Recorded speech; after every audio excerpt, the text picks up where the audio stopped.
begitu ajaib, tidak tertandingi, tidak terukur, tidak terselami. Kasih Allah memenuhi setiap hati kami. Kasih Allah turun atas kami di tempat ini. Kasih Allah yang memberikan kami damai sejahtera, sukacita, dan kebenaran oleh karena firman. Sebentar kami akan menerima roti hidup firman ya Tuhan. Kau berkati firman bagi kami semua. Kau berkati kami semua yang mendengarnya. Tujuh hamba-Mu yang beritakannya. Nama Yesus berkuasa atas umatnya, atas gerejanya, atas tempat ini. Darah-Mu Yesus yang basuh kami semua, mengampuni segala dosa dan pelanggaran kami, memulihkan keadaan kami. Pasukan malaikat yang kudus yang menjagai kami, dan Roh-Mu Tuhan ada pada kami semua. Roh Kudus, Engkau berbicara bagi kami semua. Engkau berkuasa di dalam nama Bapa dan Putra dan Roh Kudus. Dalam nama Tuhan Yesus, mari yang percaya sama-sama kita katakan amin. Haleluya. Silakan duduk Bapak Ibu, kasih Tuhan.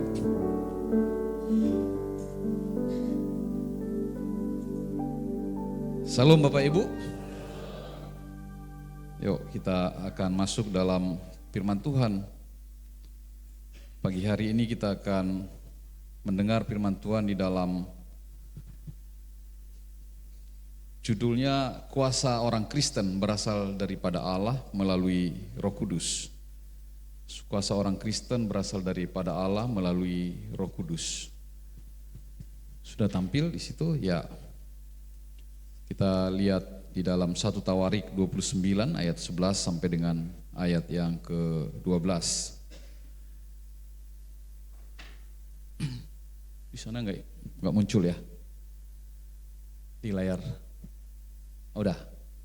Ya. Kuasa orang Kristen berasal dari Allah melalui Roh Kudus. Jadi hari-hari ini kita terus mendengarkan pemberitaan tentang Roh Kudus. Saya hari Kamis kemarin bawa firman Tuhan di Bekasi Plaza dalam doa pengerja itu. Saya paparkan semua bagaimana kehadiran Roh Kudus di dalam hidup kita. Kehadiran Roh Kudus di dalam kesatuan jemaat berbeda dengan kesombongan di dalam Babel yang menceraikan manusia. Sehingga Roh Kudus itu adalah roh yang terus menuntun kita ada dalam kesatuan. Amin. Kesatuan jemaat, kesatuan keluarga, dan kesatuan hati kita dengan Tuhan. Nah, 1 Tawarik 29 ayat 11 sampai dengan 12, kita baca firman Tuhan ini, Bapak Ibu Saudara Tuhan. Ya Tuhan, Engkaulah yang punya kebesaran dan kejayaan, kehormatan, kemasyuran, dan keagungan. Ya segala-galanya yang ada di langit dan di bumi. Ya Tuhan, Engkaulah yang punya kerajaan dan Engkau yang tertinggi sebagai pemimpin melebihi segala-galanya. Sebab kekayaan dan kemuliaan berasal darimu dan Engkaulah yang berkuasa atas segala-galanya. Di dalam tanganmulah kekuatan dan kejayaan, di dalam tanganmulah kuasa untuk membesarkan dan mengokohkan segala-galanya.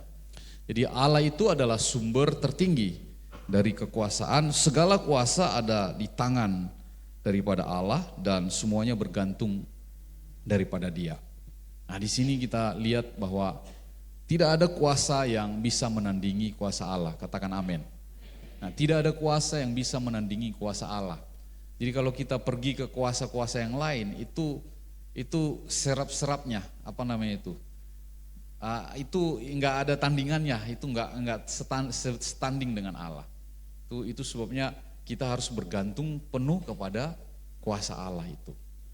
Nah, ya Tuhan, punya mula kebesaran dan kejayaan, punya mula kehormatan dan keagungan, segala yang di langit dan yang di bumi kepunyaanmu. Hosana, Hosana bagi Sang Raja, Hosana di tempat yang maha tinggi, Hosana, Hosana, Hosana bagi Dia. Ya, jadi semua punya Dia. Kebesaran, kejayaan, kehormatan, keagungan di langit, di bumi, semuanya punya Dia. Nah, oleh sebab itu memang kita hanya bergantung kepada Allah. Seringkali dalam prakteknya kita kurang bergantung pada Allah. Semuanya kita harus bergantung pada Allah. Ya, contohnya anak-anak mau ujian, bergantung pada Allah. Kita doa kepada Tuhan. Anak-anak mau masuk perguruan tinggi, kita bergantung pada Allah. Kita doa kepada Allah. Nah, jadi anak-anak mau cari kerja, kita bergantung pada Allah, kita doa. Kita di dalam pekerjaan kita juga berdoa. Kita dalam usaha kita berdoa. Nah, dalam keluarga kita juga kita harus berdoa, bergantung sepenuhnya kepada Allah. Nah, jadi itu harus dipraktekkan dalam hidup kita. Saya banyak ngelihat anak-anak datang kepada saya. Ada yang dengan dirinya sendiri, ada dengan orang tuanya. Tapi saya bersuka cita. Ada beberapa anak muda itu setiap kali ujian akhir semester itu dia selalu datang. Pak Gembala, saya minta didoakan. Padahal dia masih SMP. Nah, Pak Gembala, saya minta didoakan. Nah, ada juga yang mau masuk perguruan tinggi. Pak, minta doanya Pak. Tapi saya melihat Tuhan campur tangan selalu. Nah, tapi saya kadang-kadang melihat juga begini, ada banyak juga yang tidak terlalu yakin benar dengan kuasa Allah.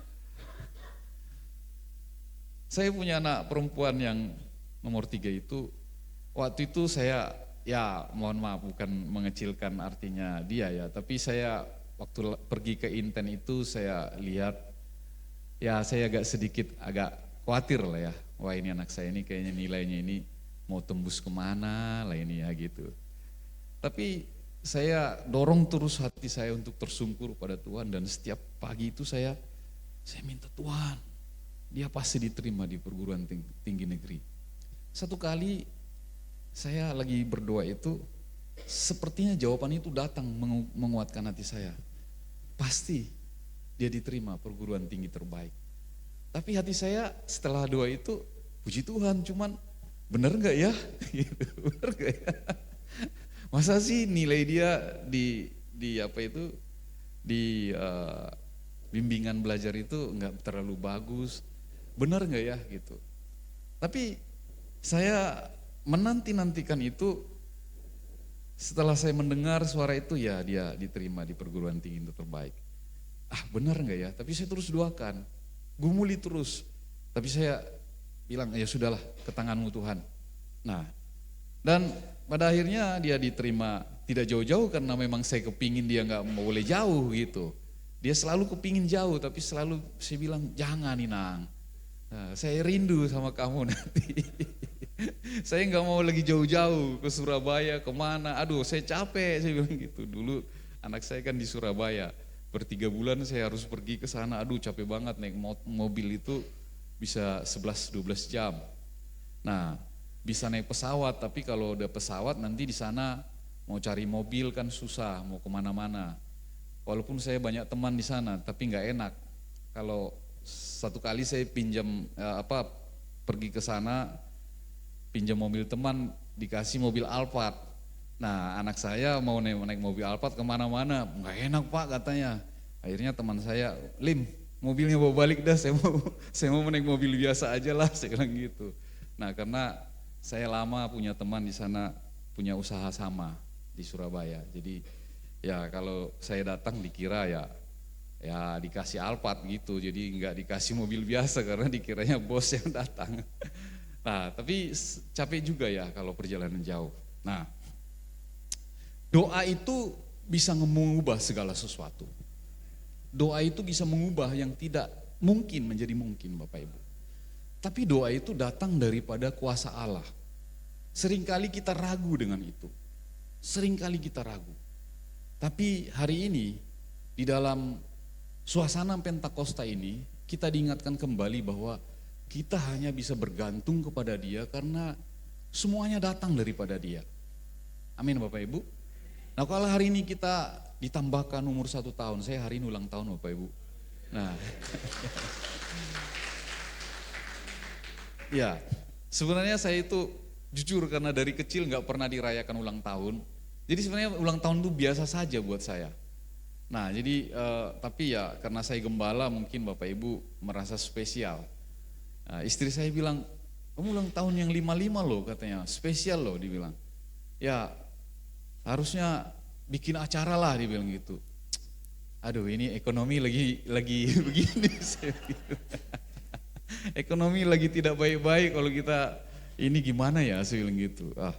Udahlah dari dulu juga kalau ulang tahun juga paling mama saya cuman potong ayam udah makan selesai. Kalau ayamnya lagi butuh-butuh banget buat bertelur ya telurnya aja lah dimasak, dijadiin telur rebus 2 atau 3 ya udah dikasih bulat 1 udah makan gitu aja.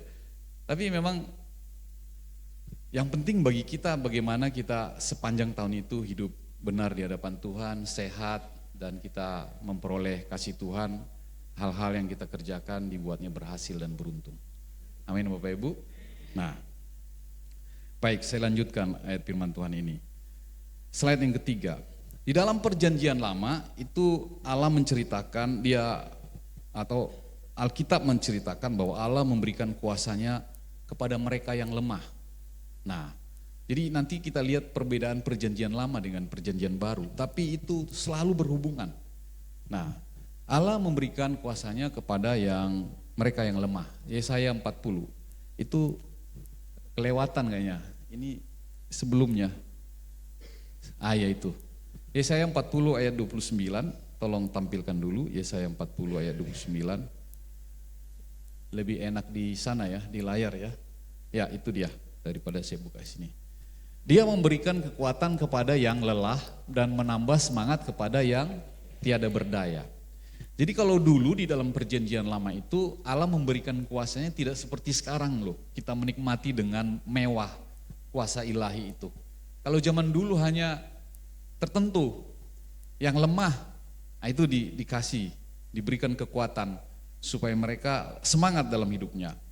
Dan yang kedua kepada umatnya dikatakan Mazmur 68 ayat 35. Mazmur 68 ayat 35.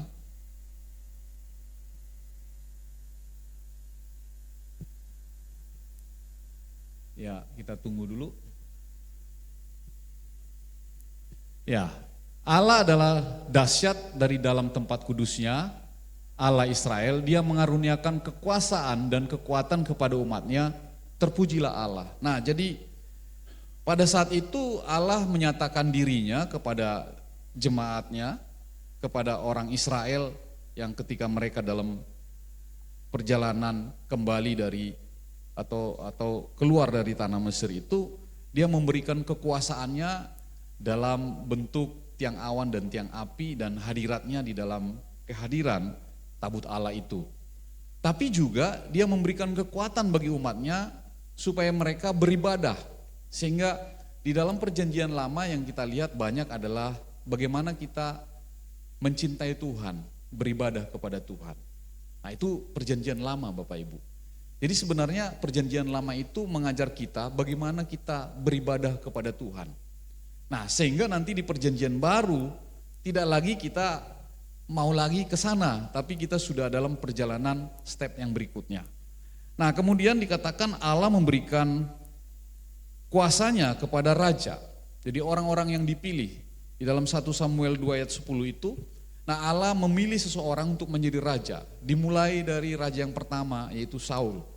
Karena umat itu tidak ada yang percaya kepada Samuel pada waktu itu dan mereka meminta raja.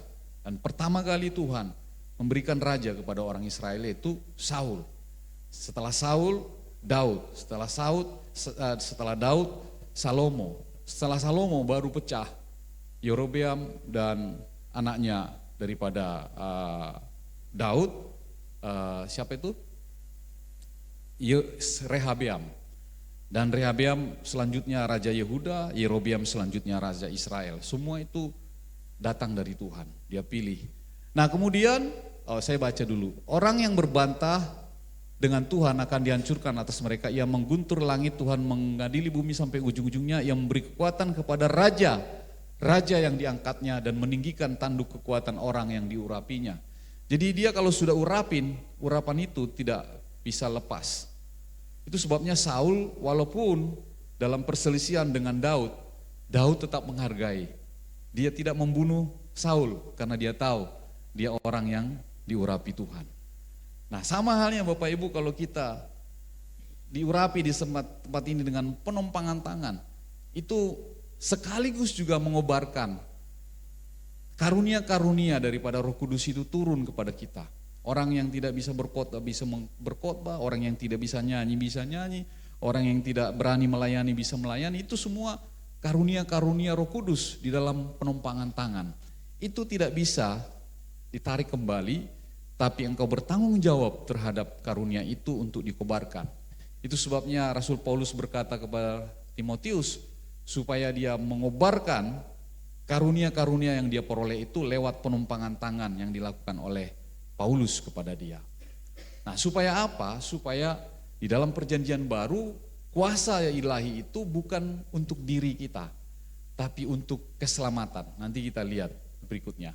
Nah, yang terakhir dikatakan diberikan kepada para nabi di dalam Mika 3 ayat 8. Nah, dahulu kala di kerajaan Israel itu dipilih raja, tapi raja gagal, lalu dipilih nabi. Nabi juga gagal, lalu dipilih para hakim-hakim di sana. Hakim-hakim juga gagal di sana.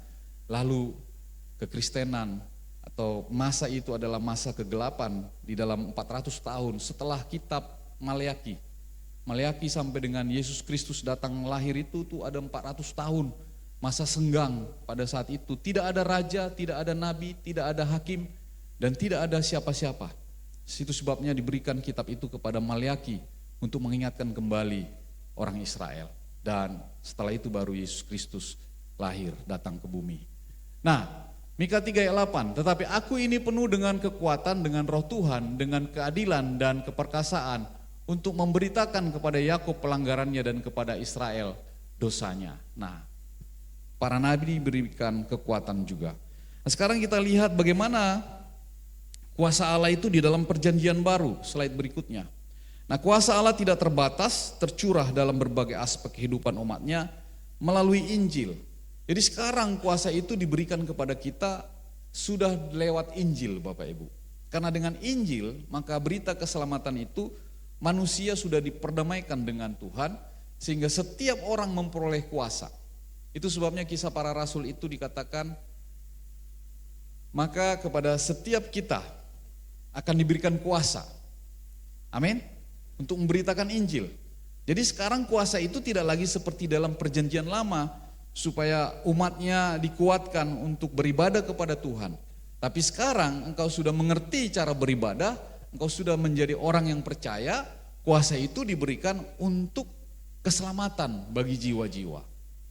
Amin. Nah, di dalam perjanjian baru itu tidak lagi bercerita tentang bagaimana kita supaya diselamatkan, bagaimana kita sudah memperoleh kuasa, tidak. Perjanjian baru ketika kita menjadi percaya, maka otomatis kuasa ilahi itu ada padamu. Amin. Itu sebabnya ketika kita dibaptis, Bapak Ibu Saudara Tuhan, itu tanda proklamasi bahwa kuasa Roh Kudus ada di dalam kita. Nah, saya kalau membaptis itu selalu berdoa. Nah, setelah sakramen baptisan itu, maka saya doakan. Saya kalau Bapak Ibu perhatikan, saya memang bukan tapi saya berbeda dengan cara orang lain membaptis. Saya selalu menandakan kuasa Roh Kudus masuk dengan tangan yang seperti ini. Jadi setelah dibaptis, dia bangkit, dia ini, maka tompang tangan, lalu Roh Kudus memenuhi hatimu, memberikan engkau bimbingan, tuntunan, pemeliharaan, dan kekuatan untuk menjalankan amanat agung. Yesus Kristus adalah Tuhan. Nah, itu.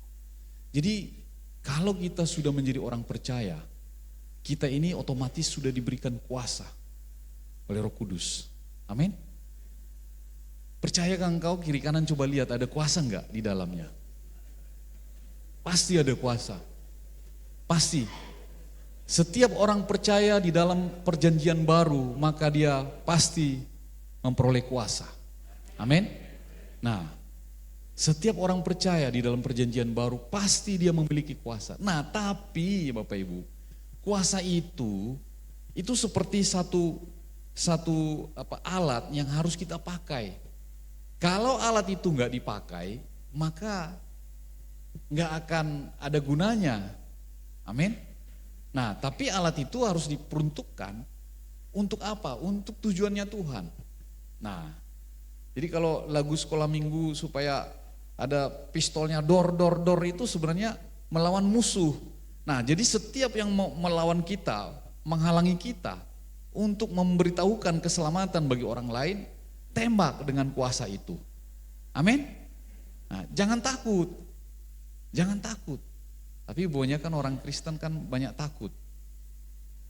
Gak bisa bayar kontrakan aja sudah takut. Wah, gak ke gereja dah ini kan gitu. Nah, ketakutan kita terlalu rendah ininya, kadarnya, nilainya. Ketakutan kita itu bukan karena ketakutan yang levelnya ya ketika kita memberitakan Injil mungkin kita diserang, bukan yang ketakutan yang sifatnya karena masih kehidupan jasmania. Gaji nggak naik, misalnya itu ketakutan. Nah, tapi di dalam perjanjian baru kita diberikan kuasa. Jadi kita harus aktifkan itu kuasa itu dengan apa? Dengan cara bersekutu dengan Dia, membaca Injil, membaca perintah-perintahnya. Nah, itu sebabnya di dalam perjalanan itu Yesus memanggil murid-murid. Yesus tidak langsung memberikan mereka ikan. Enggak, tapi disuruh dulu supaya itu perahunya ditaruh dulu, masuk sedikit ke pantai itu. Jadi jangan terlalu dekat, agak tarik dulu. Lalu Yesus di sana mengajar mereka. Dan baru setelah itu Yesus bilang bertolak lebih dalam, tebarkan jalamu. Jadi kepada kita, nah ini kunci Bapak Ibu, jangan meminta dengan cara kita, tapi lihat maunya Tuhan. Kita mengerjakan bagian daripada Tuhan, maka bagian kita dikerjakan oleh Tuhan. Kita mengerjakan bagiannya Tuhan, maka bagian kita dikerjakan Tuhan. Itu kerjasamanya Bapak Ibu. Tapi jangan minta dulu, bagian saya dikerjakan dulu Tuhan. Kalau saya begini-begini maka saya rajin ke gereja. Kalau saya begini-begini maka saya rajin ke gereja. Aduh, seringkali jemaat kita, saya kadang-kadang gimana ya, cuman saya gak mau keras aja ngomong, gak enak gitu. Satu kali jemaat kita datang sama saya, udah lama gak ke gereja. Saya sengaja duduk di samping dia. Apa kabar Pak? Baik Pak Gembala. Lama ya Bapak gak lihat di gereja lebih dari 2 tahun ya. Iya Pak, nanti kalau usaha saya udah maju baru saya ke gereja Pak. Hah? Dia mau Tuhan mengerjakan dulu apa yang dia mau, baru dia mau mengerjakan pekerjaan Tuhan. Yang berkuasa siapa? Tuhan. Ya udah kita kerjakan dulu, punya Dia. Dia akan berikan kepada kita. Masa kita mau perintah Tuhan? Atau kalau banyak orang bilang begini, Tuhan mau dijadiin satpamnya. Aku mau ke sana ya Tuhan, jagain aku ya Tuhan. Loh, enak amat. Aku mau gini ya Tuhan, tolong aku Tuhan ya. Tapi nggak pernah mengerjakan bagiannya Tuhan yang dia suruh. Petrus pada saat itu sudah kecewa, semalam-malaman tidak dapat ikan. Tapi Tuhan bilang, tolakkan sedikit ke danau itu dan dia mundurin perahunya itu dan Yesus berdiri di situ mengajar orang banyak. Lalu setelah selesai mengajar orang banyak, baru dikatakan Petrus, bertolaklah lebih dalam dan tebarkan jalamu. Amin Bapak Ibu. Nah, jadi bagian kita akan dikerjakan oleh Allah. Kalau kita sudah mengerjakan bagiannya Allah. Amin Bapak Ibu. Nah, kuasa Allah tidak terbatas dan tercurah dalam berbagai aspek kehidupan kita. Dalam berbagai aspek. Dalam hal apapun itu kuasa Allah itu dinyatakan Bapak Ibu saudara Tuhan.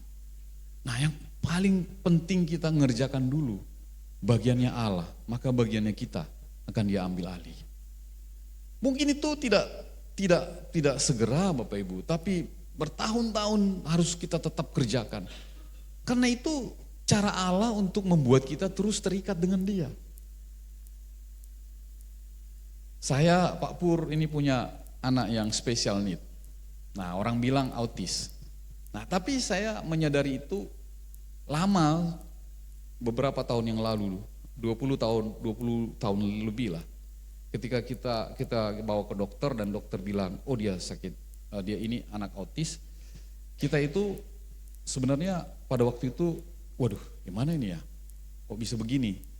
Gitu. Tapi cepat-cepat kita hilangkan rasa semuanya itu, kita kerjakan apa yang bisa kita kerjakan. Masalahnya anak ini anak pertama, lalu lahir anak yang kedua, anak yang ketiga, yang perlu perhatian juga. Kita harus pilih yang mana dulu yang diselamatkan nih anak ini. Nah lalu waktu kita harus ambil putusan karena kita lihat dua anak yang di bawah ini agak sedikit bermasalah di dalam sekolahnya, maka kita selamatkan dulu anak yang pertama ini ke tempat lain, ke asrama. Waktu kita taruh di asrama itu kita menangis sebenarnya. Aduh, kita harus terpisah dengan anak ini. Tapi kalau kita kunjungin juga dia, kita bawa pulang, dia nggak mau balik ke sana. Dia mau di rumah. Kalau kita udah nyampe di sana, saya antar sore-sore itu dia, bang turun bang, nggak mau. Ayo bang turun bang, sekolah bang, nggak mau pulang. Dia mau pulang ke rumah. Tapi kita harus pikirkan dua yang lain. Nah dua yang lain itu harus sekolah dengan baik, karena kalau dia dicampur di rumah itu buku dirobekin, semua buku tulis dicoretin, semua itu buku-buku pelajaran nggak ada yang selamat gitu. Ya sudahlah, kita harus teguhkan hati kita.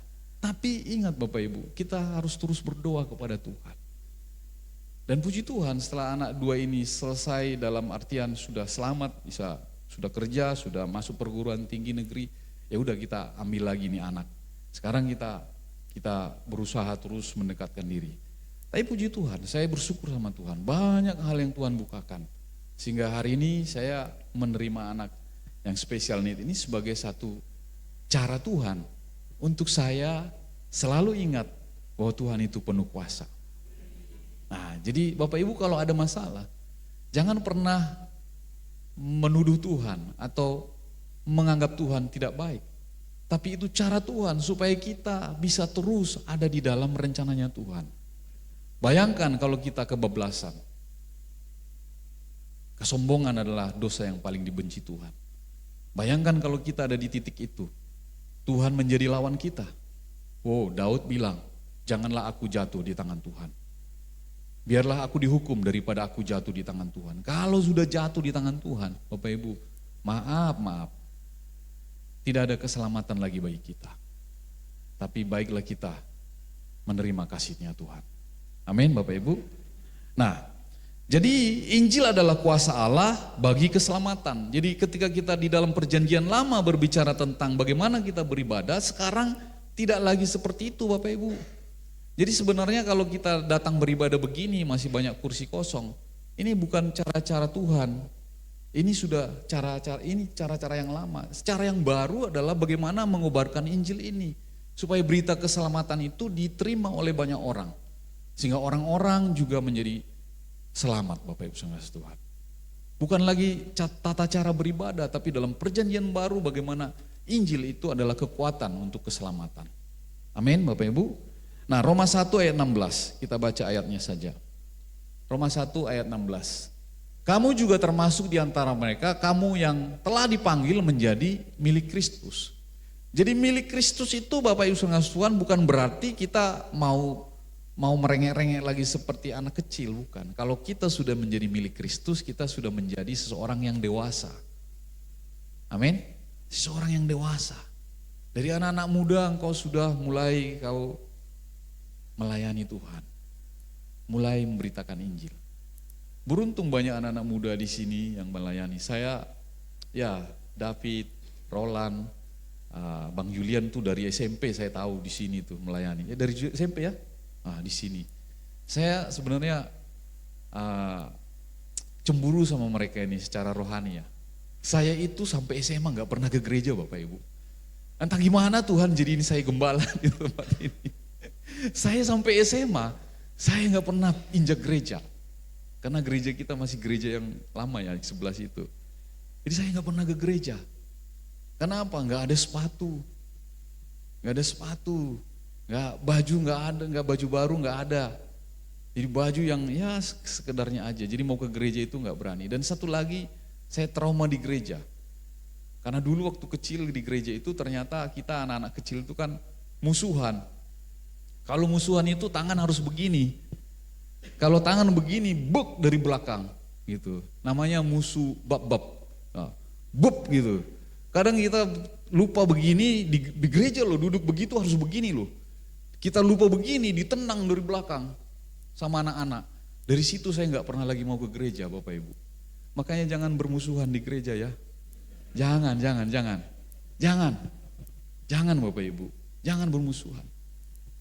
Saya lama di gereja ini berapa puluh tahun, 27 tahun ya di sini. Julian juga lama. Kita nggak pernah ada musuhan ya. Nggak pernah mau musuhan di sini. Jangan Bapak Ibu. Itu bisa menghambat kita nggak ke gereja, nggak menikmati kuasa Tuhan. Makanya kalau lagi musuhan sekarang berdamai aja. Apa sih yang dicari? Apa sih yang dikejar-kejar? Nggak ada. Kehormatan, harga diri, udah buang aja semua, nggak terlalu penting. Tapi yang penting bagaimana Tuhan memakai kita. Amin. Nah, 1 Korintus 1 ayat 18, masih di dalam ayat yang tadi itu, ia juga akan sebab pemberitaan tentang salib memang adalah kebodohan bagi mereka yang akan binasa, tapi bagi kita yang diselamatkan, pemberitaan itu adalah kekuatan Allah. Jadi sebenarnya kalau kita memberitakan Injil, itu kita sedang berbicara kekuatan daripada Allah untuk kita dan untuk orang yang kita sampaikan itu. Amin Bapak Ibu. Nah, kemudian mari kita lihat sekarang kuasa yang diberikan kepada orang Kristen itu apa aja sih? Ayo kita lihat. Yang pertama, kemampuan melakukan sesuatu yang berarti berasal dari Roh Kudus. Jadi Kisah Rasul 1 ayat 8 itu, kamu akan menerima kuasa kalau Roh Kudus turun atas kamu dan kamu akan menjadi saksiku di Yerusalem, di Judea, Samaria, sampai ke ujung-ujung bumi. Nah, kuasa itu ada berbicara tentang bayar kontrakan enggak? Enggak ada. Ada berbicara tentang pekerjaan enggak? Enggak ada. Nah, itu dulu di dalam perjanjian lama yang tentang itu, berkat-berkat. Ulangan pasal 28 itu. Itu semua cerita di perjanjian lama. Ketika engkau sudah ada di dalam perjanjian baru, maka kuasa yang kita peroleh itu semua adalah untuk memberitakan Injil. Nah, supaya paham Bapak Ibu, berarti kalau tentang makanan, minuman, pakaian, segala macam itu diceritakan di perjanjian lama. Sekarang kita yang sudah menikmati kasih karunia itu, kita dipakai Tuhan untuk memberitakan Injil. Nah, tapi Bapak Ibu, tidak berarti kalau engkau memberitakan Injil dibiarkannya sengsara. Coba kita teruskan. Menguatkan batin yang kedua dan tidak berkecil hati. Efesus 3 ayat 16. Aku berdoa supaya ia menurut kekayaan dan kemuliaannya menguatkan dan meneguhkan kamu oleh rohnya di dalam batinmu. Menurut kekayaan dan kemuliaannya. Bayangin, tidak terbatas kan? Iya kan, tidak terbatas. Jadi kalau saat ini kita sedang kecil hati, orang kok berhasil ya? Orang kok begini ya? Ingat Tuhan, Dia punya kekayaan dan kemuliaan yang tidak tertandingi, yang tersedia bagi kita semua. Amin. Tapi artinya juga begini Bapak Ibu, kita semua ini harus sadar bahwa kita semua tidak harus sama dengan orang lain. Kalau orang lain diberkati uangnya banyak, ya kita jangan iri dengan itu. Kalau orang lain kesehatannya prima, kita lagi sakit, jangan iri dengan itu. Semuanya Tuhan sediakan bagi orang yang berharap dan berseru kepada Dia. Maka itu firman Tuhan, berserulah kepada Tuhan. Tapi Bapak Ibu Saudara Tuhan, kita harus siapkan bejananya. Kita siapkan hati kita. Amin. Nah, satu kali saya pingin mobil. Di perusahaan tempat saya pertama kali bekerja pada waktu itu. Lalu saya berusaha kerja keras dan pada waktu itu pemilik perusahaan itu tertarik dengan apa yang saya kerjakan. Lalu dia bilang begini, Wan, kamu bawa mobil itu di pabrik kan ada mobil Panther, kamu bawa aja pulang ke rumah. Oh ya, saya bilang gitu. Tapi saya kan di atas saya masih ada satu lagi, ada level lagi di atas saya. Lalu pagi-pagi saya datang ke dia, saya bilang, Pak, saya kemarin kata direktur itu mobilnya boleh saya bawa. Si direkturnya itu bilang begini, kamu kayak anak mas aja, apa yang kamu minta pasti disetujuin. Saya nggak mau, dia bilang gitu. Loh, kenapa bapak nggak mau? Yang direkturnya kan dia, saya bilang gitu. Ya saya nggak mau, nanti saya ngomong sama dia, gitu. Nah Bapak Ibu saudara kasih Tuhan, saya sedikit agak kecil hati pada waktu itu. Wah, kenapa nggak mau ya? Gitu. Nah mulai sedikit hati saya begini, ya sudah kadar pekerjaan saya yang di level gini tuh mau saya turunin, gitu, mau saya turunin, karena saya kecil hati, gitu. Nah tapi dalam batin saya ketika baca Alkitab Firman Tuhan ini, Bapak Ibu saudara Tuhan, saya waktu itu sudah bergereja di GBI Horizon. Ada Pak Budianto waktu itu, Pak Budianto, Pak Tobing pasti kenal ya, Pak Budianto gembalanya. Dia bilang kita siapkan bejananya dulu.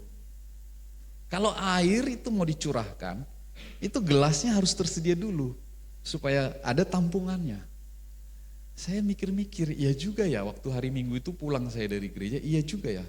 Kalau dikasih itu mobil, saya kan nggak cukup juga gaji saya buat beli bensin, buat jalan-jalan, itu akan menguras uang saya. Jadi Bapak Ibu kalau belum cukup untuk kredit mobil, jangan paksain kredit mobil. Jangan. Belum cukup untuk kredit rumah, jangan paksain. Kamu harus pastikan tampungannya cukup. Nah, lalu saya oh iya ya, kalau dikasih kan saya nggak punya gaji juga cukup. Nanti saya waktu itu masih bujangan pada waktu itu. Saya kan sekolahin adik saya 2 waktu itu. Adik saya yang di bawah saya, adik saya yang di bawahnya selagi nomor 2. Dan di belakang juga udah menyusul juga ada adik saya waktu itu. Loh gimana saya mau bantu adik saya kalau saya untuk diri saya. Oh ya sudah, saya diamkan. Saya tidak turunkan level pekerjaan saya pada waktu itu. Nah tapi Tuhan itu selalu menyediakan bagi kita tepat seperti waktunya. Setahun setelah itu kemudian saya diterima bekerja di satu perusahaan yang jauh lebih besar, grup Salim Group, dan diberikan kendaraan baru, Toyota Kijang baru, dan diberikan bensin, diberikan tol, semuanya disediakan Bapak Ibu saudara Tuhan. Jadi saya kalau mau kemana-mana nggak perlu bayar bensin, nggak perlu bayar tol. Wah di situ saya baru ngerti, oh kemarin memang mengecilkan hati saya, tapi karena saya percaya pada Tuhan bahwa sediain aja bejananya. Oh belum ada bejananya, makanya jangan paksain. Ya sudah, Tuhan akan sediakan dengan bejananya, dengan airnya Tuhan sediakan bagimu. Tepuk tangan bagi Tuhan kita. Nah yang ketiga, dia akan memampukan kita menjadi pemberita Injil. Nah ini yang ketiga ini, Efesus 3 ayat 7, lanjutannya tadi. Efesus 3 ayat 7. Dia akan memampukan menjadi pemberita Injil. Efesus 3 ayat 7. Sekali lagi saya panggil. Apa namanya? Bukan, kalau AI itu apa namanya? Saya panggil Gemini aja lah. Gemini, Efesus 3 ayat 7. Sekarang ada mobil baru itu, kalau dipanggil bisa dia buka. Namanya Wuling. Wuling, open the door. Dia buka langsung. Nah, jadi kita ngomong apa, dia buka. Jadi jangan panggil ketika mengendarai mobil itu, Wuling, stop, tiba-tiba kencang stop. Nah, maaf ya. Ini memang kita perlu siapa yang punya duit nanti kasih sumbangan buat kita beli banyak peralatan teknologi supaya cepat. Dari Injil itu aku telah menjadi pelayannya menurut pemberian kasih karunia Allah yang dianugerahkan kepadaku sesuai dengan pengerjaan kuasanya. Jadi kuasa itu yang daripada Allah itu memampukan kita menjadi pemberita Injil. Ini penting Bapak Ibu dalam perjalanan hidup kita supaya kita menjadi pemberita Injil. Nah, Jadi walaupun kita mungkin bukan siapa-siapa, atau mungkin bukan pengerja di tempat ini, hanya jemaat biasa, tapi Injil harus menjadi bagian yang harus kita beritakan bagi orang lain. Semua murid-murid Tuhan Yesus itu orang biasa, kecuali Lukas, ada jabatannya tabib. Yang lain-lain itu nelayan, tukang kayu dan segala macam, orang-orang yang marginal dikatakan kalau zaman sekarang. Tapi mereka Tuhan pakai karena di sana ada kelemah lembutan. Orang-orang yang pintar lebih sulit dipakai Tuhan. Karena apa? Dia pakai pikirannya. Tapi orang-orang yang biasa lebih mudah dipakai Tuhan karena dia orang yang rendah hati dan tulus mengerjakannya. Amin Bapak Ibu. Nah yang ketiga, kuasa itu bukan milik secara pribadi. Kalau kita bisa berdoa menyembuhkan orang, itu bukan karena kuasa milik pribadi. Tapi itu kuasa Tuhan. Iman yang menyembuhkan orang itu. Amin. Maka saya boleh pastikan siapapun pendetanya, enggak semua orang didoakan bisa sembuh. Karena itu tergantung daripada imannya dia dan belas kasihan Tuhan kepada orang yang didoakan itu. Maka kalau kita berdoa untuk berdoa kepada orang, minta belas kasihan Tuhan. Supaya belas kasihan itu turun kepada orang itu. Tapi iman itu juga yang akan menggerakkan hati Tuhan. Imannya orang itu dan iman orang yang mendoakan. Bapak Ibu sekalian Tuhan. Nah mulai sekarang ini ya, mulai paham ya. Belas kasihan Tuhan, iman dari orang itu, iman daripada yang mendoakan. Jadi itu semua bekerja sama Bapak Ibu. Jadi jangan kita pikir, wah ya sudah saya tinggal didoakan aja nanti sama Pak Gembala. Loh kalau kamu gak punya iman gimana? Saya mau begini, saya minta didoakan aja dah. Kalau gak ada imannya gimana? Tapi iman itu kan gak hanya sekedar percaya. Tapi iman itu juga harus mengerjakan. Pak Gem, tolong doain saya. Ya, mau ngapain didoain? Saya mau punya rumah. Nah, saya mau doain ya doain saja. Tapi dia mau punya rumah itu apa yang dikerjakan? Satu kali bukan jemaat kita tapi di KUL, ada di Blok MN situ, ada seorang ibu-ibu jemaat dari sebelah. Datang pada saya, Pak Pendeta, tolong doakan dong saya. Apa Bu? Saya pingin punya rumah. Loh, caranya gimana? Saya bilang gitu. Ada orang yang menawarkan oper kredit sama saya. Loh Ibu ada uangnya? Gak ada katanya. Gimana saya mendoakan ini? Ya Pak Pendeta doain aja. Gitu. Ya udah saya doakan. Saya berdoa pada waktu itu di acara KUL tuh. Dalam nama Yesus, apa yang diinginkan oleh ibu ini untuk punya rumah setelah sekian tahun ngontrak gak punya rumah. Tuhan sediakan rumah dan rumah itu menjadi milik dia. Apa yang sudah dibicarakannya dengan pemilik rumah itu. Tuhan yang membuka jalan. Amin dalam nama Yesus. Minggu depan dia datang. Saya kaget minggu depan. Pak jadi rumahnya Pak. Doanya Bapak tokcer. Saya dalam hati bingung, saya aja ragu mendoakan dia. Saya ragu Bapak Ibu, jujur saya bilang, saya waktu doain itu jadi enggak ini yang jadi. Lalu saya tanya, gimana caranya setelah makan-makan ya, setelah selesai ibadah itu saya tanya, Bu gimana caranya Ibu dapat rumah itu? Itulah Pak mujizatnya. Suami saya dikasih kantor uang 40 juta lebih buat itu take over rumah itu. Tidak terselami cara Tuhan ya.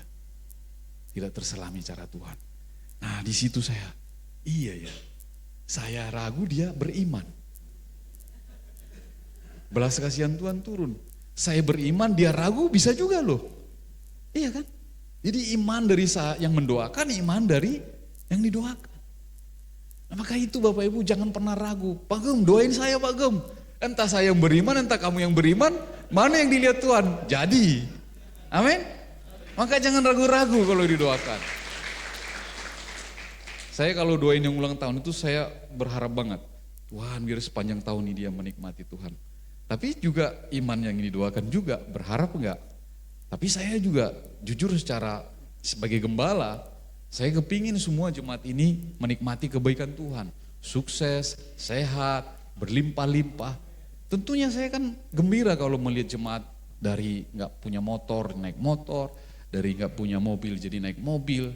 Dari punya mobil jadi punya kapal terbang kan gitu kan, saya senang. Satu aja di antara kita yang punya kapal terbang. Ini semua ruko ini dibeli nih.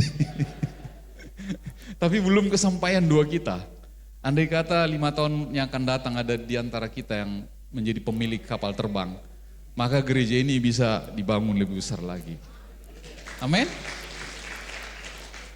Itu doa seorang gembala Bapak Ibu.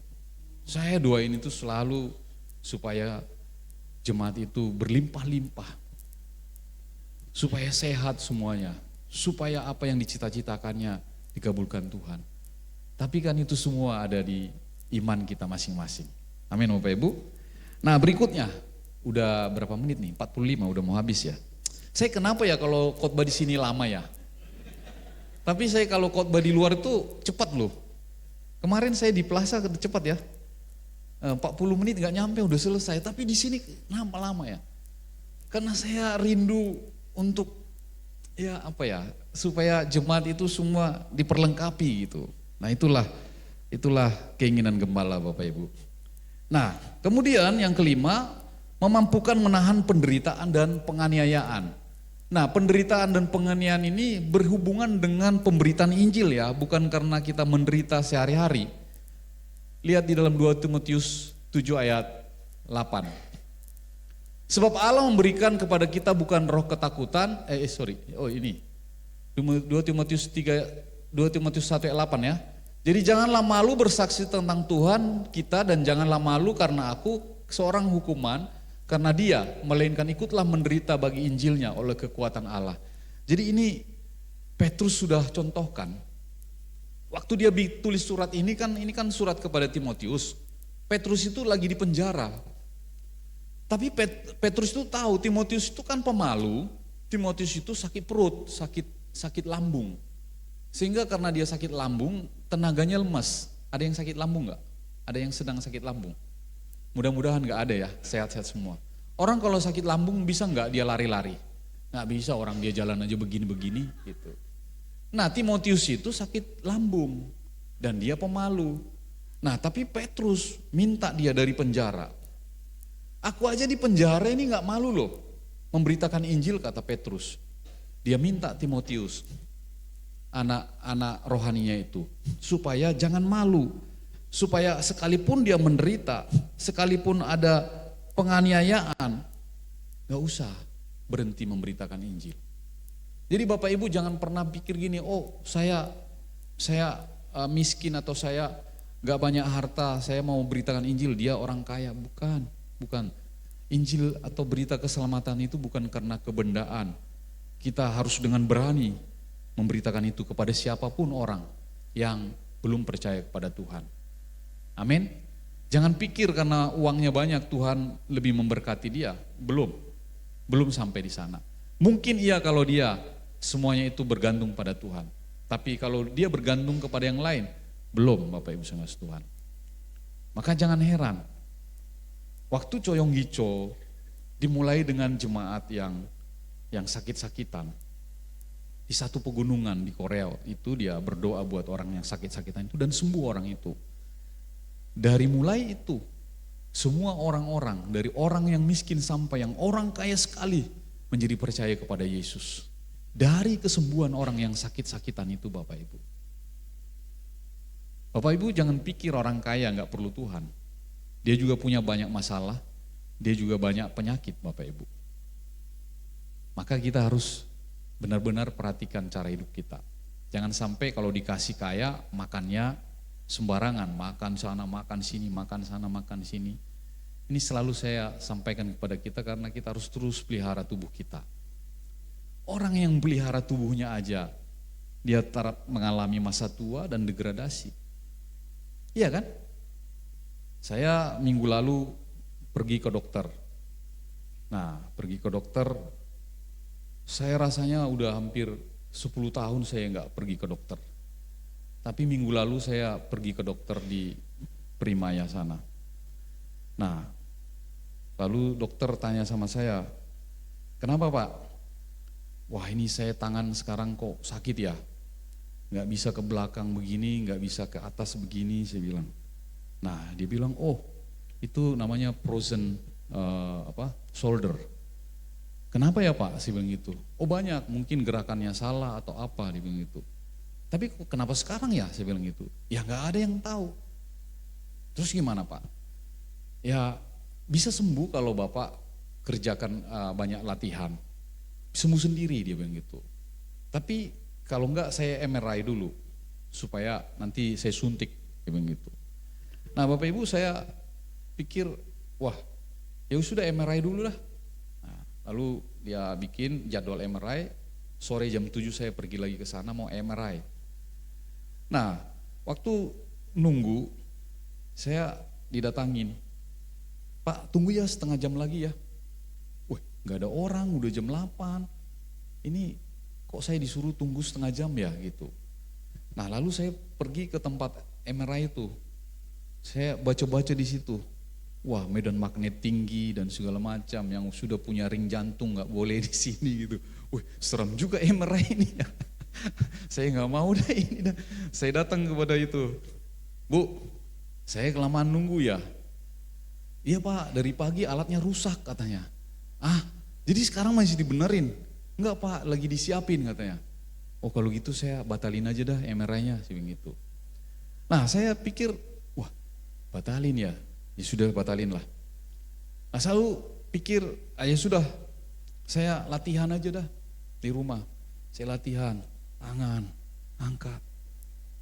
Saya ingat dokternya, mana tanganmu yang bagus, suruh nahan. Lalu saya pakai tangan kiri nahan. Besoknya bisa Bapak Ibu, bisa ke sini, bisa ke sini, bisa ke sini gitu. Nah, jadi Bapak Ibu saudara Tuhan, kita sebenarnya ada penderitaan masing-masing diberikan kepada kita. Tapi kepada kita diberikan hikmat juga untuk menahan penderitaan itu. Memang sakitnya minta ampun Bapak Ibu. Waktu pertama kali megang ke sini itu sakitnya minta ampun. Ini sakitnya minta ampun. Waduh. Tapi dia ingatkan saya, tahan pakai tangan yang satu. Penderitaan itu sakit Bapak Ibu. Tapi Tuhan memberikan kekuatan untuk kita untuk menahan itu. Dan kita bisa melewati itu.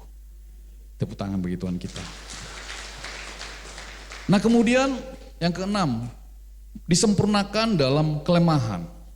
Nah, disempurnakan dalam kelemahan. Yang ketujuh saya jalan aja ya, ayatnya ada ayatnya Bapak Ibu. Jadi saya nulis ini nggak tanpa ayat ya, semua ada ayatnya. Kalau Bang Doni bilang ada leverage-nya, ada kalau minjem uang di bank itu ada agunannya gitu. Nah, ada pernah minjem uang nggak tanpa agunan nggak? Sering. Tapi gara-gara nggak tanpa agunan, suka nggak dibalikin kan? Nah, sekarang yang dengar ini balikin, kalau kau pinjam tanpa agunan balikin. Seringkali bersama teman atau saudara, pinjam dulu dah. Maaf nih saya jadi ngomong nih. Paling susah kalau nagih duit sama pendeta. Kan pendeta susah kita nagihnya. Nah, jadi kalau kita ketemu juga di sidang majelis daerah itu salaman. Apa kabar Pak? Baik Pak. Tapi karena ada utangnya dia cepet-cepet dia pergi dia. Padahal kita nggak nagih, cuma nih, apa kabar Pak? Tapi cepet-cepet dia pergi dia. Nah, susah karena kita nggak bisa nagih. Kan ada Alkitab, jangan tagih utang kan. Nanti dia biar bayar sendiri.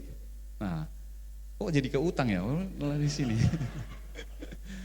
7, mendapatkan kekuatan melalui doa yang tadi saya bilang itu. Doa mengubah segala sesuatu. Menguatkan untuk melayani dan berbicara dalam namanya. Nah, seperti saya, Pak Pur, Pak Daily, Pak Boy, dan lain-lain. Kita ini dulu siapa sih orang pemalu yang benar-benar mau ngomong juga gak bisa. Samuel mungkin hari ini seperti ini, tapi kalau engkau kuatkan hatimu dalam Tuhan, engkau bisa mengalami ini. Dulu saya gak pernah berpikir menjadi pendeta Bapak Ibu. Sampai saya pikir gak mungkin. Itu kan orang-orang kudus, bagian dari orang-orang kudus, saya gak mungkin jadi pendeta. Dari kecil aja saya udah berantem, ini aja udah sobek karena pisau silet nih di terminal Pematang Siantar. Dulu kan berantamnya pakai silet, kalau enggak pakai jarum sepatu itu. Kan kerjaan kita semir jarum sepatu, ya alatnya itu. Kalau enggak jarum sepatu ya silet. Berantamnya enggak pakai tangan, pakai alat, ngejar-ngejar orang pakai silet, ngejar-ngejar orang. Gimana mau masuk surga, pikir gitu zaman dulu. Gimana menjadi berita Injil. Tapi kekuatan dari Allah mengubah kita Bapak Ibu. Untuk melayani dan berbicara dalam namanya. Nah yang terakhir, melampaui pengertian kita, melakukan jauh lebih banyak yang kita minta atau yang kita doakan dan kita bayangkan. Kan gak pernah kepikir Bapak Ibu seperti apa yang kita alami sekarang. Tapi ada kata 3 itu, mau. Amin. Mau. Yang terakhir Bapak Ibu, kesimpulan. Kesimpulan. Alkitab mengajar bahwa kuasa Kristus telah melengkapi kita guna hidup secara kudus dalam dunia berdosa ini. Nah ini kita harus pegang. Yang diajarkan Alkitab adalah hidup kudus. Dengan hidup kudus baru berarti kita bisa dekat dengan Tuhan. Karena Tuhan kudus. Karena rohnya kudus, roh kudus. Kalau kita nggak kudus, nggak bisa kita dekat dengan Tuhan, nggak bisa kita berbicara dengan Tuhan. Kenapa? Itu yang terjadi di Gunung Sinai. Waktu Musa naik ke Gunung Sinai, umat itu dibilang harus jauh. Jangan dekat-dekat. Karena ketika Tuhan menyatakan dirinya dalam kemuliaannya, orang berdosa itu yang belum dibasuh oleh darah Kristus di dalam perjanjian baru, mereka akan mati binasa karena kemuliaan Tuhan. Tapi setelah kita menjadi umat perjanjian baru yang karena darah Yesus, maka kita bisa sekarang di dalam hadirat Tuhan. Bahkan kita minta Roh Kudus penuhi saya. Kenapa?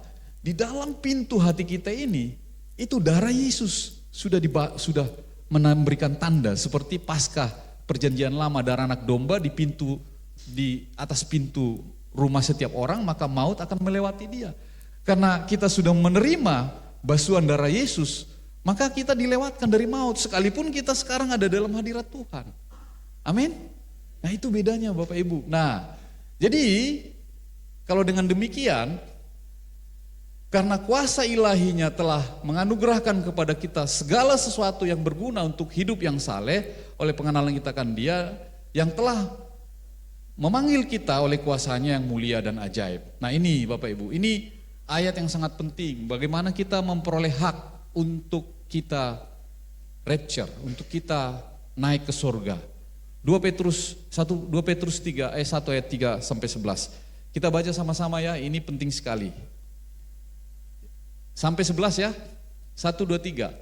Karena kuasa ilahinya telah menganugerahkan kepada kita segala sesuatu yang berguna untuk hidup yang saleh oleh pengenalan kita akan Dia yang telah memanggil kita oleh kuasanya yang mulia dan ajaib. 4. Dengan jalan itu Ia telah menganugerahkan kepada kita janji-janji yang berharga dan yang sangat besar supaya olehnya kamu boleh mengambil bagian dalam kodrat ilahi dan luput dari hawa nafsu duniawi yang membinasakan dunia. Nah baru di sini. Justru karena itu kamu harus dengan sungguh-sungguh berusaha untuk menambahkan kepada imanmu kebajikan, kepada kebajikan pengetahuan, kepada pengetahuan penguasaan diri, kepada penguasaan diri ketekunan, dan kepada ketekunan kesalehan, dan kepada kesalehan kasih akan saudara-saudara, dan kasih akan saudara-saudara kepada kasih semua orang. Sebab apabila semuanya itu ada padamu dengan berlimpah, kamu akan dibuatnya menjadi giat dan berhasil dalam pengenalanmu akan Yesus Kristus Tuhan kita. Tetapi barang siapa tidak memiliki semuanya itu, ia menjadi buta dan picik, karena ia lupa bahwa dosa-dosa yang dahulu telah dihapuskan. Ayat 10.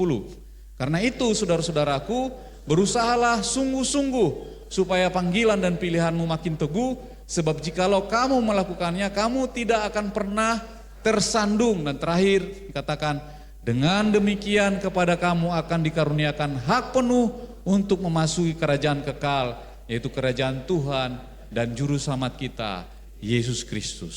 Tepuk tangan bagi Tuhan kita. Ini adalah hari-hari terakhir Bapak Ibu Saudara Tuhan di dalam timelinenya Tuhan. Kalau kita lihat bagaimana kisah daripada kekekalan 6.000 tahun yang lalu, itu Adam dan Hawa. Lalu 4.000 tahun yang lalu itu ada air bah Nuh menghanguskan, membuat manusia semua hanyut. Dan setelah 2.000 tahun kemudian Yesus Kristus datang. Dan ini kita masuk di dalam akhir itu. Penciptaan itu 6 hari. Hari yang ke-7 Tuhan beristirahat. Kerajaan 1000 tahun yang terakhir itu adalah hari yang ke-6.000 ke 7.000. Itu adalah masa bulan madunya Tuhan dengan jemaatnya, di mana Tuhan beristirahat dari penciptaan itu. Jadi hari-hari ini adalah hari-hari terakhir Bapak Ibu Saudara Tuhan, yang harus kita menikmati hak penuh yang tadi. Mana yang terakhir, ayat 2 Petrus 1 ayat 11. Nah ini, supaya kita mempunyai hak penuh untuk memasuki kerajaan yang kekal. Sebab itu kalau siapa yang ditanya, siapa yang masuk surga? Siapa yang percaya masuk surga? Nah, pertanyaan itu sebenarnya dijawab dengan apa yang di dalam ayat ini. Apa tadi dikatakan? Dari mulai mana? Dari mulai kebajikan kepada kasih belum. Balik dulu ayat yang 9. Ayat keberapa tadi? Ayat yang ke atasnya. Ayat ke 5. Nah, 5. Nah, apa dikatakan? Iman kepada kebajikan kepada pengetahuan. Nah, sekarang pengetahuan nih, baca Alkitab ini supaya kita mempunyai pengetahuan. Terus pengetahuan kepada penguasaan diri. Nah, ini penting, menguasai diri. Masih makan rakus enggak? Masih hidup sembrono enggak? Masih nonton film porno dan segala macamnya enggak?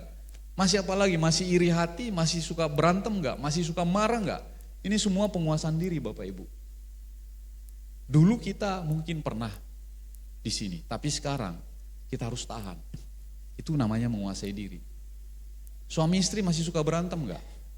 Ini, kalau belum bisa menguasai diri, itu perbaiki. Dulu kita lihat istri kita, saya bukan Bapak Ibu. Saya dulu Burita kalau ngelawan, gitu. Dia kalau kita ngomong apa dia bilang, cerewet langsung hati kita, dalam hati. Sekarang kita bilang, dia, biarin aja dia cerewet. Emang suka perempuan memang harus begitu dalam hati. Bapak Ibu, penguasaan diri ini penting bagi kita semua. Tentang makan pun. Saya kemarin cerita sama Bu Rita, Mah, lucu ya. Saya khotbah di Plaza kemarin tuh, pengkhotbah itu kalau khotbah itu menggebu-gebu loh. Semangatnya luar biasa. Tapi pas saya khotbah, dari mulai saya khotbah sampai hampir selesai, ngantuk terus. Kok bisa ya? Kalau di atas mimbar itu menggebu-gebu gitu. Kalau khotbah menggebu-gebu, saya kan gak terlalu menggebu-gebu ya. Untung saya gak terlalu menggebu-gebu. Tapi saya walaupun begitu saya gak pernah ngantuk loh. Saya selalu berusaha sungguh-sungguh dengar apa yang itu. Bahkan handphone pun saya gak pegang-pegang. Saya cuman kalau lihat dia ngomong apa, saya mau pastikan di ayatnya itu atau mau lihat relate-nya apa, baru saya buka handphone. Jadi saya letakin, saya dengar. Nah itu penguasaan diri Bapak Ibu. Itu makanya saya bilang kalau lagi khotbah orang jangan buka-buka handphone karena sayang. Kecuali yang kau buka cocok ya enggak ya, apa ada yang dia ini tuh lalu buka. Kan handphone kita ini kan canggih benar sekarang Bapak Ibu. Ngomong apa aja tinggal kita bisa buka ininya. Apa namanya itu? Ini, yang biru ini. Yang biru ini AI. Ini AI nih Bapak Ibu. Kalau saya buka begini, set tuh Meta AI. Selamat pagi Irwan Ambarita. Langsung. Mau apa kamu Irwan? Nih saya ingin nih ya, makan. Dia langsung apa itu? Nah, apa ingin kamu makan hari ini? Langsung dia tanya saya. Ada rekomendasi makanan favorit di tempat makanan yang enak atau mungkin kamu butuh ide resep? Katakan saja. Nih, AI itu begitu. Gitu. Jadi Bapak Ibu Saudara Tuhan, semuanya itu kita bisa pelajarin sekarang. Tapi kalau lagi khotbah, jangan buka-buka WA dan lain-lain. Kalau kamu mau catat, Pak Irwan itu kuasa ilahi apa ya? Lu buka aja AI-nya. Kuasa ilahi ada nggak ini? Nggak ada Bapak Ibu, karena ini sungguh AI. Ini bahan khotbah ini bukan bahan AI. Nah, jadi kita balik lagi ke kesimpulannya. Alkitab mengajar bahwa kuasa Kristus telah melengkapi kita guna hidup secara kudus dalam dunia berdosa ini. Karena kuasa ilahinya telah menganugerahkan kepada kita segala sesuatu yang berguna untuk hidup yang saleh oleh pengenalan kita akan Dia yang telah memanggil kita oleh kuasanya yang mulia dan ajaib. Kita terus berusaha hidup saleh di hadapan Tuhan, supaya dengan demikian kita memperoleh janji itu, Bapak Ibu Saudara Tuhan. Mari kita semua bangkit berdiri.